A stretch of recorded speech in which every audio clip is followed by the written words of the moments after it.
আসসালামু আলাইকুম রহমতুল্লাহি ওয়া বারাকাতুহু। গুরুত্বপূর্ণ বিষয় নিয়ে আলোচনা করব, সেটা হলো যে ব্যক্তি রোজা রাখেনি তার উপর সাদকাতুল ফিতর ওয়াজিব হবে কিনা। দেখেন, রোজা এক জিনিস, সাদকাতুল ফিতর আরেক জিনিস। এটা ঈদকে কেন্দ্র করে হয়। রমজান মাসে ঠিক আছে, কিন্তু ঈদকে কেন্দ্র করে, অর্থাৎ ঈদের দিন ঈদের নামাজ পড়বার আগেই রাসূল করিম সাল্লাল্লাহু আলাইহি ওয়াসাল্লাম সাদকাতুল ফিতর আদায় করতে বলেছেন। গরিবরা যেন একটু ভালো করে খাবার দাবারের ব্যবস্থা করতে পারে, একটু পোশাক আশাক কিনতে পারে।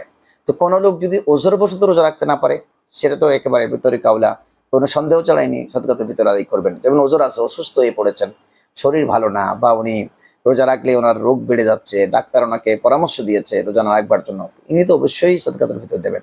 কিন্তু এমনি ইচ্ছাকৃতভাবে কেউ রোজা না রাখে, তাহলে কিন্তু সে তো গুনাহগার হবেই। রোজা নষ্ট করবার কারণে সে আল্লাহর কাছে ধরাশায়ী হবে। কিন্তু পাশাপাশি তিনি সাদকাতুল ফিতর দেবেন, সাদকাতুল ফিতর দিতে পারবেন। এটা ঈদের সাথে সম্পর্ক।